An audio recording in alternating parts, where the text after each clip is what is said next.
पहाड़ों के बीच बसा था धौलपुर गांव। शाम के ठीक 7 बजने वाले थे।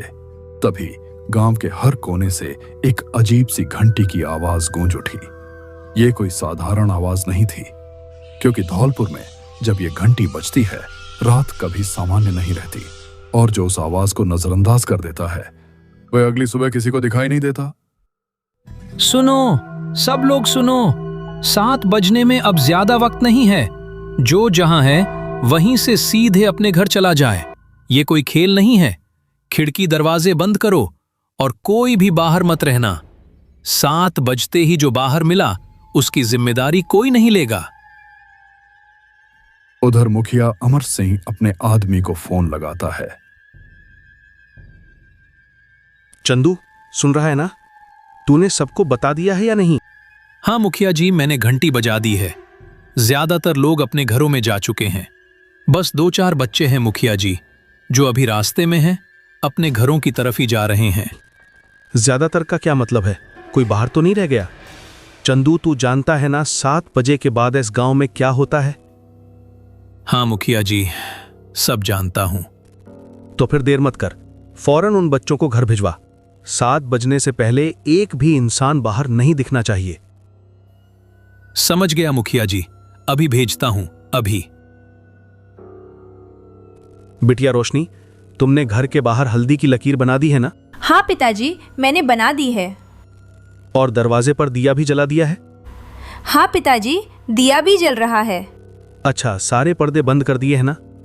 खिड़की कहीं से खुली नहीं रहनी चाहिए। जी पिताजी, अभी बंद कर देती हूँ। पिताजी, हम ये सब रोज क्यों करते हैं?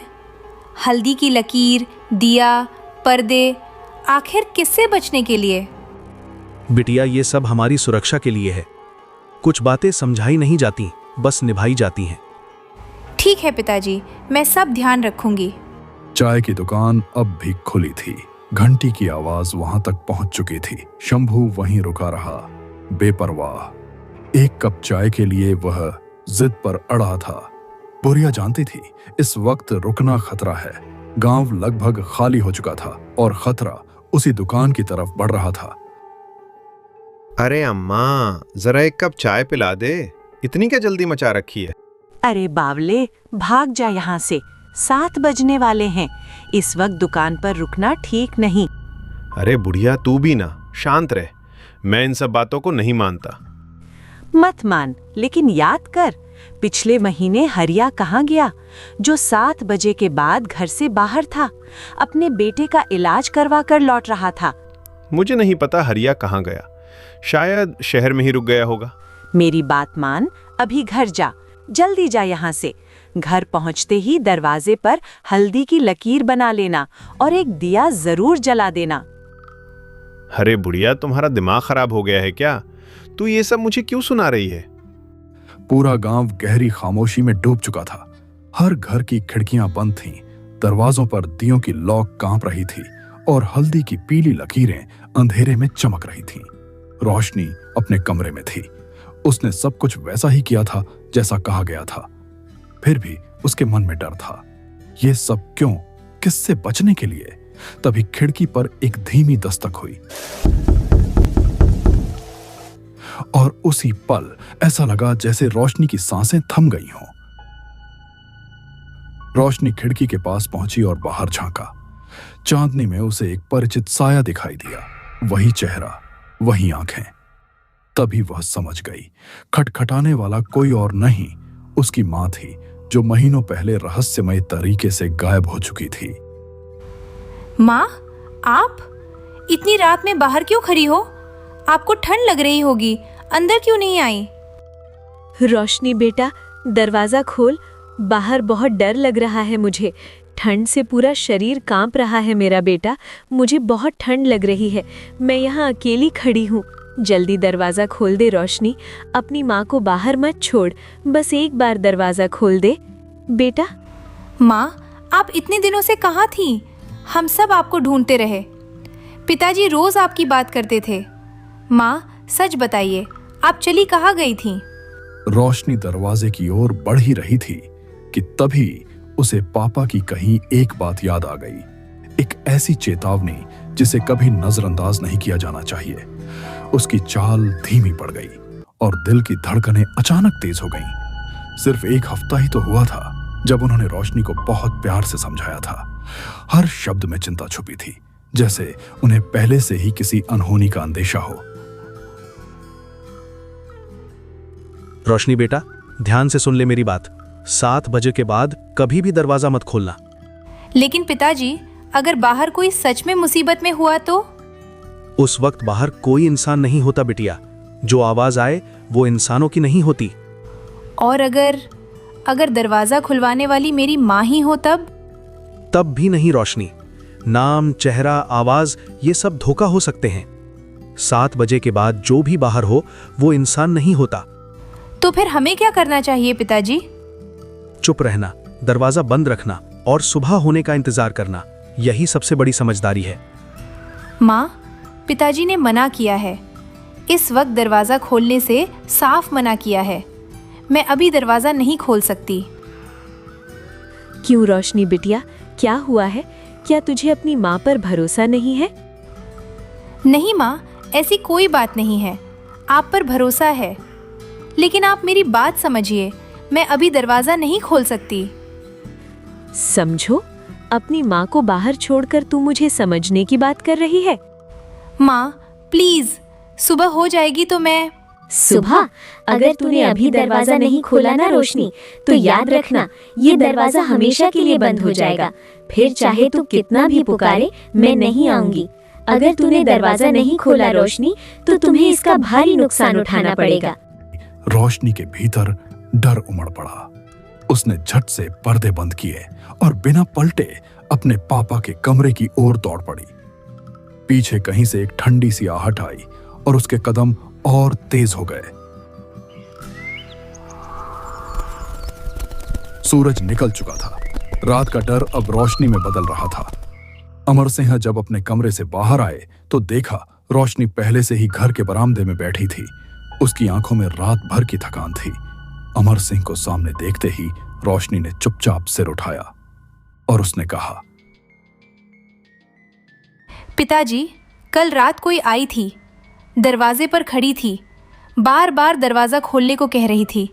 मैंने नहीं खोला, लेकिन उसकी आवाज, उसका चेहरा, सब कुछ माँ जैसा ही था। बिटिया, वो तुम्हारी माँ नहीं थी। जो तुमने देखा और सुना वो सिर्फ एक भ्रम था। लेकिन पिताजी, मुझे यकीन था वह बिल्कुल माँ जैसी ही लग रही थी। इसीलिए तो मैं कह रहा हूं रोशनी, अब बातें काफी हो चुकी हैं।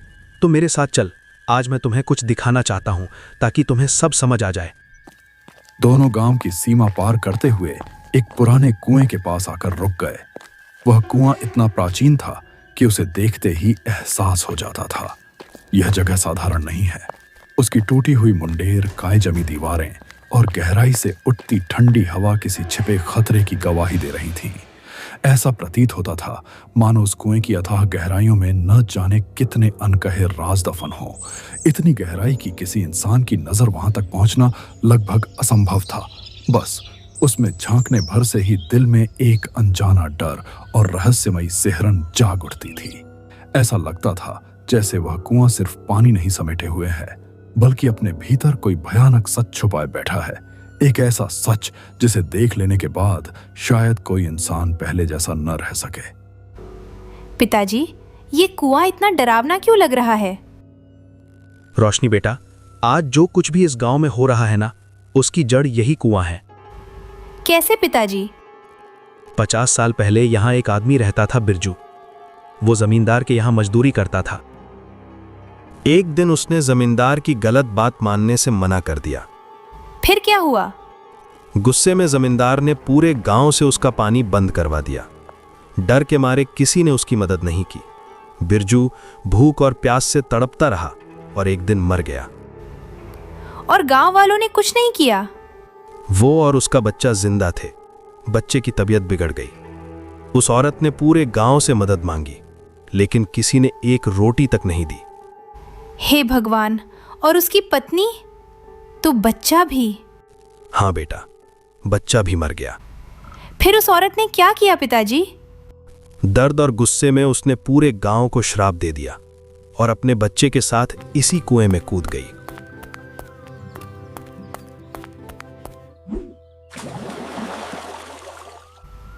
इसलिए 7 बजे के बाद कोई बाहर नहीं रहता। हाँ रोशनी, तभी से 7 बजे के बाद जो भी बाहर रहा वो वापस नहीं लौटा। रात के ठीक 7 बज चुके थे। शंभू अपने घर के अंधेरे कोने में बैठा शराब पी रहा था। बाहर फैली खामोशी से वह बेखबर था। उसे अंदाजा भी नहीं था कि यह रात उसके लिए कुछ और ही लिख चुकी है। उसने दरवाजे पर न हल्दी की लकीर बनाई थी और न ही वहां कोई दिया जलाया था, जैसे खतरे को उसने खुद ही न्योता दे दिया हो। अरे ये पूरा गांव ही झूठा है, सब ड्रामे हैं। कौन से भूत प्रेत, सब बकवास बातें हैं। डराने के लिए कहानियां बना रखी हैं लोगों ने। मैं किसी घंटी वंटी को नहीं मानता। जो होना होगा देख लेंगे। कोई भूत मेरा कुछ नहीं बिगाड़ सकता। शंभू ठिठक गया। अजी, जरा दरवाजा खोलिए, मैं बाहर खड़ी हूँ, बहुत ठंड लग रही है। क्या अपनी पत्नी को बाहर ही छोड़ देंगे? बस एक बार दरवाजा खोल दीजिए। अरे मालती, तू तो 5 साल पहले मर चुकी थी ना? अजी, मैं जिंदा हूँ, दरवाजा खोलिए, मुझे अंदर आना है। यह आवाज किसी और की नहीं थी, बल्कि उसकी पत्नी की थी, जो 5 साल पहले मर चुकी थी। आवाज बिल्कुल वैसी ही थी जैसे वह आज भी जिंदा हो। शराब के नशे में डूबा शंभू, जो बरसों से अपनी पत्नी की एक झलक को तरस रहा था, धीरे धीरे दरवाजे की तरफ बढ़ने लगा। उसकी आंखों में उम्मीद थी, डर नहीं। उसी वक्त गांव के किसी आदमी ने रोशनी को खबर दी। पिताजी, शंभू चाचा ने आज ना हल्दी की लकीर बनाई है और ना ही दरवाजे पर दिया जलाया है। यह सुनते ही अमर सिंह के चेहरे का रंग उड़ गया। क्या कहा तुमने? ये ठीक नहीं हुआ रोशनी। हाँ पिताजी, सब कुछ वैसे ही खुला पड़ा है। और आप पिताजी? तुम अभी दरवाजा अच्छी तरह बंद करो, खिड़की पर्दे सब बंद कर लेना। मैं अभी जाता हूँ, खुद जाकर देखता हूँ शंभू को। जब तक मैं लौटूं, दरवाजा किसी भी हालत में मत खोलना। उन्होंने झट से अपने गले में रुद्राक्ष की माला डाली और बिना एक पल गंवाए शंभू के घर की ओर बेतहाशा दौड़ पड़े। रास्ते भर दिल जोर जोर से धड़कता रहा। मन में बस एक ही डर था, कहीं बहुत देर ना हो चुकी हो। जब वह वहां पहुंचे तो सामने का मंजर देखते ही उनके कदम थम गए और अमर सिंह के होश उड़ चुके थे। अमर सिंह के वहां पहुंचने से पहले ही सब कुछ खत्म हो चुका था। शंभू ने डर और उम्मीद के बीच खुद ही दरवाजा खोल दिया था। जब अमर सिंह उसके घर के बाहर पहुंचे तो उनके सामने जमीन पर शंभू की निःशब्द लाश पड़ी थी। हे भगवान, मैं देर कर गया। अगर थोड़ा पहले पहुंच जाता तो शायद। शंभू, मैंने कितनी बार समझाया था तुझे, कभी किसी की बात नहीं सुनी तूने। घमंड में सबको झूठा समझता रहा। क्यों नहीं माना तूने नियम? एक लकीर, एक दिया, इतना भी नहीं कर पाया। तेरी जिद ने आज तुझे ले डूबा शंभू। ऐसा प्रतीत होता था जैसे दरवाजा खुलते ही अंधेरे से कई हाथ एक साथ बाहर निकले हों। उन हाथों ने शंभू को बेरहमी से खींचा और एक ही पल में उस पर टूट पड़े। किसी को कुछ समझने का मौका तक नहीं मिला। उसकी चीख पूरे गांव में गूंज उठी और फिर सब कुछ खामोश हो गया। अमर सिंह समझ चुके थे कि अब कुछ भी बदला नहीं जा सकता। भारी मन और टूटी उम्मीद के साथ वह घर लौट आए।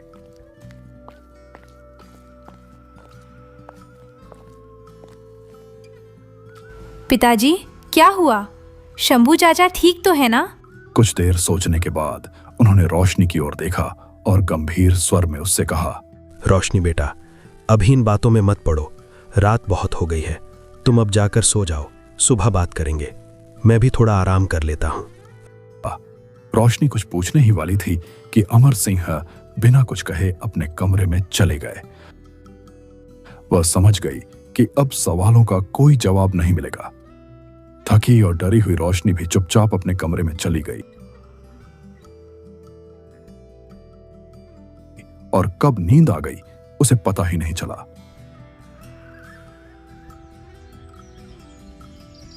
अगली सुबह जब गांव जागा तो शंभू का घर पूरी तरह वीरान पड़ा था। ऐसा लग रहा था मानो वहां कई दिनों से किसी ने सांस तक न ली हो। दरवाजा आधा खुला लटक रहा था। खिड़कियां हवा के साथ धीमी धीमी आवाज में चरमरा रही थीं। घर के अंदर हर चीज बिखरी हुई थी, जैसे किसी ने जल्दबाजी में सब कुछ छोड़ दिया हो। लेकिन सबसे डरावनी बात यह थी कि अब शंभू की मौत भी रहस्यमयी बन चुकी थी, बिल्कुल वैसे ही जैसे गांव के दूसरे लोग एक एक करके रहस्यमयी ढंग से गायब हो चुके थे। वे लोग जैसे जमीन में समा गए हों या हवा में घुल गए हों। किसी ने कुछ देखा नहीं और किसी को आज तक यह पता नहीं चल सका कि आखिर उन सब के साथ हुआ क्या था। रोशनी बेटा, अब हमें वही करना पड़ेगा जो मैं कभी करना नहीं चाहता था। पिताजी, आप क्या कह रहे हैं?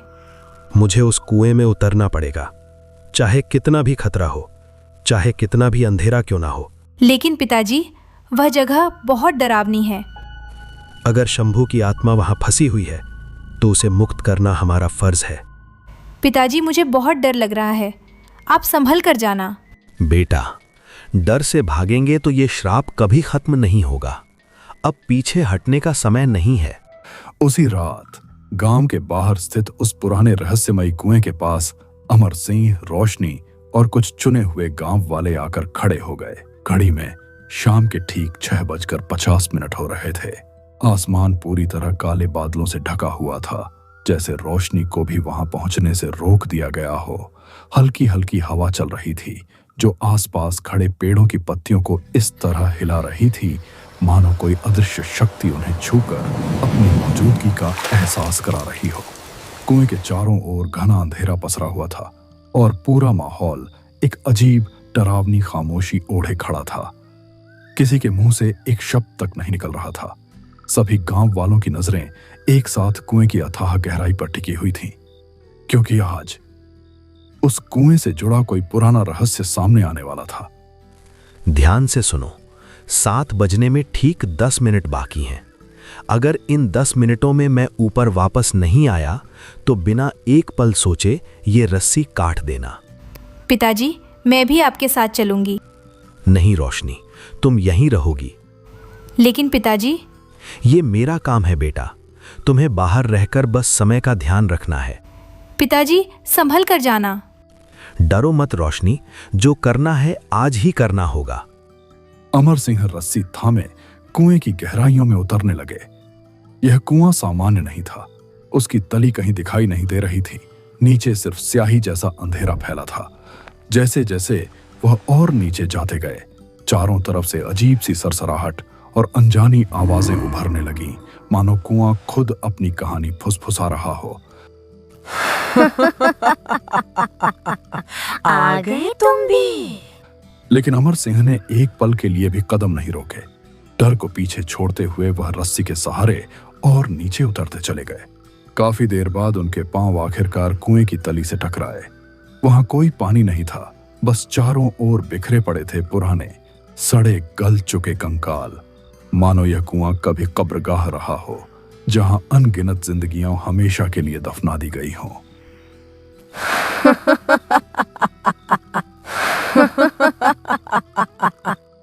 इतनी गहराई में आने की हिम्मत कैसे हुई? ये कुआं पानी का नहीं है, ये दर्द और बदले से भरा है। जो यहाँ उतरता है वो वापस नहीं जाता। अब तुम भी इस अंधेरे का हिस्सा बनोगे। बहन, तुम्हारे साथ जो हुआ वो माफी के काबिल भी नहीं है। गांव ने तुम्हें अकेला छोड़ दिया और उस जमींदार ने तुम्हारी जिंदगी छीन ली। जिन लोगों ने तुम्हारा साथ नहीं दिया, जो डर कर चुप रहे, वे भी इस श्राप की सजा भुगत चुके हैं। आज मैं किसी मुखिया की तरह नहीं, एक इंसान की तरह तुम्हारे सामने खड़ा हूं। हाथ जोड़कर माफी मांगता हूं बहन। माफी? इतने सालों बाद माफी का बोझ उठाकर यहाँ उतरे हो? इधर कुएं के बाहर गांव वाले बेचैनी से अमर सिंह का इंतजार कर रहे थे। घड़ी में समय 6:48 दिखा रहा था। हर बीतता पल डर को और गहरा करता जा रहा था। पिताजी, जल्दी कीजिए, अब सिर्फ 2 मिनट बचे हैं। लेकिन अंदर से कोई जवाब नहीं आया। मुखिया जी, जल्दी ऊपर आइए, समय खत्म होने वाला है। अगर शंभू की आत्मा यहाँ फंसी है, अगर और भी मासूम आत्माएं भटक रही हैं, तो उन्हें मुक्त कर दो। ये गांव अब सांस नहीं ले पा रहा। बच्चों की हंसी मर चुकी है, घरों में डर बस चुका है। जब मैं अपने बच्चे को गोद में लिए दर दर भटक रही थी, तब किसी ने मुझसे ये नहीं पूछा था कि मुझे क्या चाहिए। भूख से सूखते होंठ, कांपते हाथ और मेरी गोद में तड़पता मेरा बच्चा, उस वक्त ये गांव अंधा और बहरा बना रहा। जमींदार ने जुल्म किया, लेकिन गांव ने चुप रहकर उसका साथ दिया। कोई एक रोटी दे देता, कोई एक आवाज उठा देता, तो शायद आज ये कुआं लाशों से भरा ना होता। ये जो चीखें तुम सुनते हो ना अमर सिंह, ये बदले की नहीं है, ये उन मासूम आत्माओं की हैं जिन्हें जीते जी इंसान बनने का हक नहीं मिला। मैंने श्राप गुस्से में नहीं दिया था, मैंने श्राप अपने टूटे हुए दिल से दिया था। तुम्हारा दर्द हमने देर से समझा, लेकिन आज समझ चुके हैं। अब इस श्राप को यहीं रोक दो। हर रात 7 बजे जो डर उतरता है इस गांव पर, वो मेरा बदला नहीं, वो मेरी याद है। लेकिन आज पहली बार कोई इंसान मेरे दर्द को सुनने मेरे अंधेरे तक आया है। अगर तुम सच कह रहे हो, अगर ये गांव अपने गुनाह मानने को तैयार है, तो शायद अब ये अंधेरा यहीं थम सकता है। घड़ी की सुई खिसक कर 6:59 पर पहुंच चुकी थी। खामोशी अब डर बन चुकी थी। हे भगवान, मेरे पिताजी को सुरक्षित बाहर निकाल लेना।